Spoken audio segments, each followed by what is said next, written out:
Hello, welcome. I'm so happy you're here. This is an exciting video to do with you. I'm going to talk about the pattern I see with my personal clients who have successfully manifested their exes back.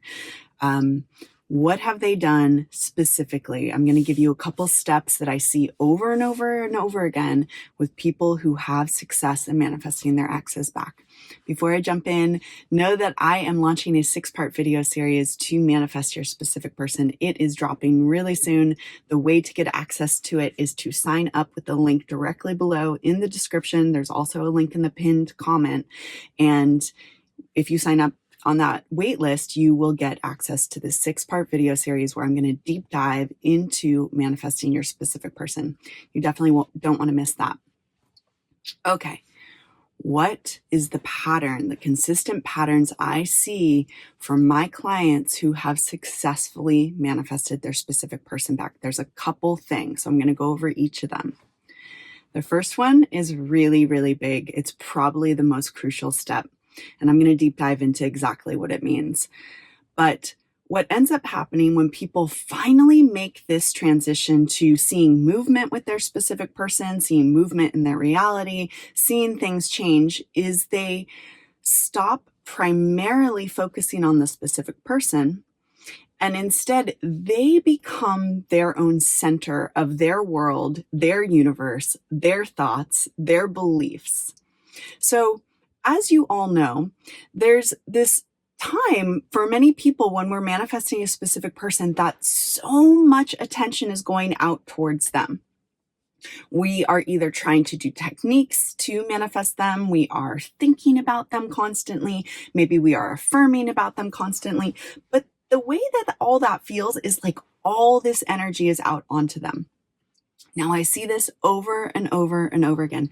When people become really successful at manifesting in general, manifesting a specific person, turning around their lives, they do something very crucial. They start thinking about themselves more than they're thinking about anyone else. It's like they turn that energy back towards themselves. So they start out and the energy is going towards the other person, and they turn it towards themselves. So what does this mean? Turning the energy towards yourself.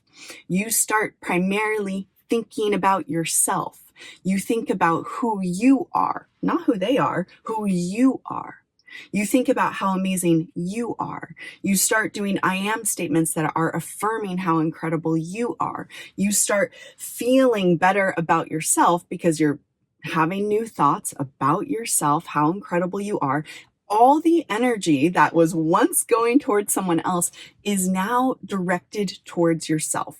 Okay, we call this self-love work. We can call it self-concept work.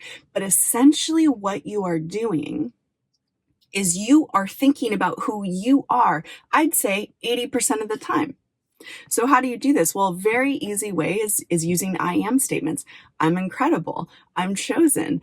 I'm such a catch. I'm such a wonderful person. I deserve everything I want in this life. I'm so amazing. I'm so beautiful. I'm so handsome.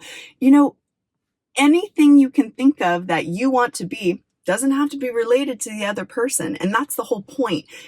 It's not really related to the other person. You put yourself into the primary position in your life.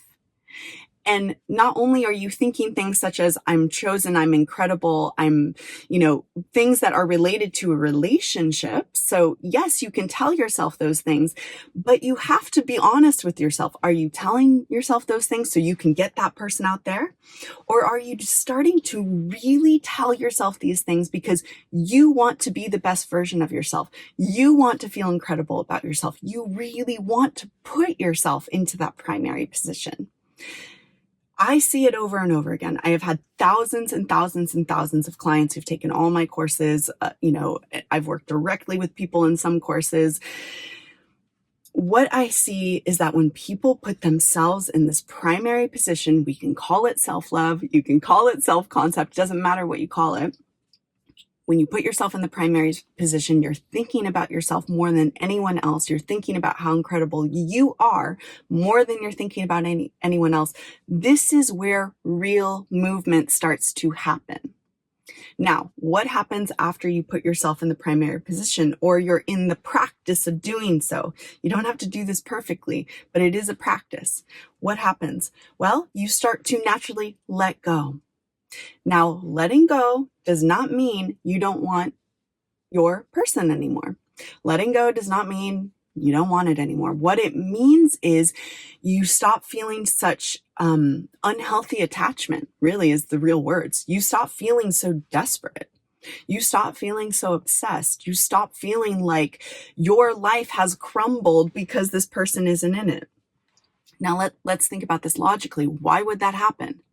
Well, if you're building yourself up and you know that you are so incredible, you're so amazing, you're such a catch, you really start to think and genuinely feel this way about yourself, then the natural thing is to be okay in your life, to know that you are okay no matter what.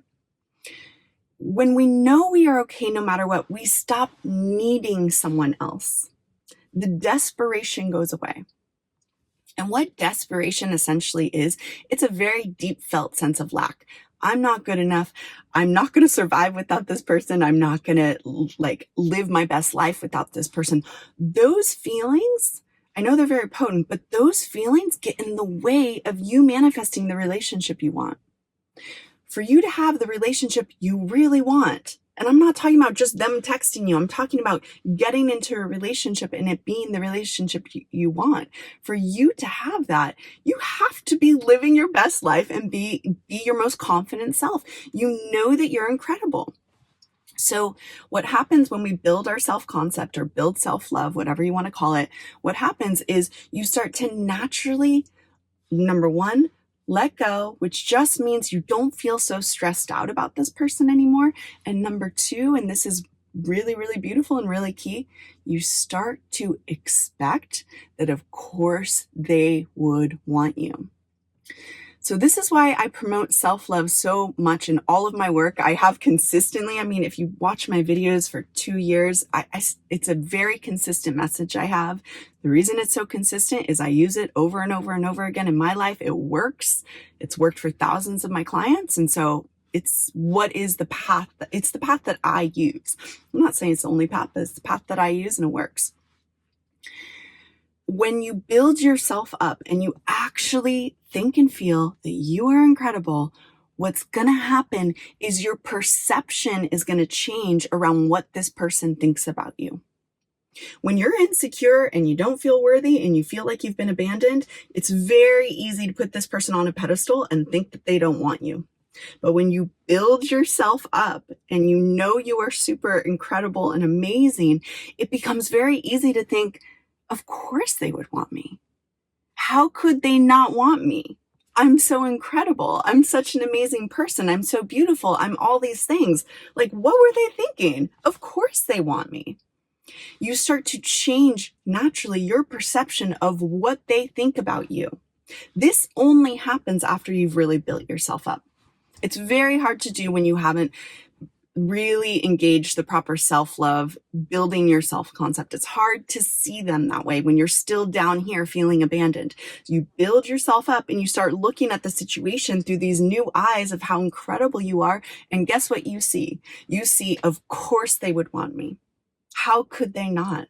I'm so incredible. It's not an arrogance thing. It's not a narcissistic thing. It's a self-love thing. It's a self-worth thing. Just knowing how incredible you are. Once you have that built up self-love and you're able, and you've kind of let go, you're not desperate anymore. That's step 2. And number 3, and you're looking at the situation and you start to assume that of course they miss you or want you or would want to be with you because you're so incredible. That's when the changes start to happen. What you'll find is a deep level of confidence. You'll experience that. You'll feel a certainty. You'll feel an okayness. You'll feel like you're going to be okay no matter what, but this outcome is going to happen. Okay? This is how to do it. Okay? So this is how I've seen countless people manifest their exes back, manifest specific people. This is how I've seen them do it. I see it over and over and over again. What also happens, and I'll just put this at the end, what also happens is they are able to start manifesting other incredible things. I see them manifest major money in their lives. They'll start manifesting career success. Because they start living their best life and being their best selves. Once that happens, it's just like they're unstoppable. Okay. This is how they do it. So if you want a deep dive into how to manifest a specific person, I'm going to go super deep into this 6-part video series. The only way to receive those videos is to sign up for the link below. So I will see you on that, and thank you for being with me.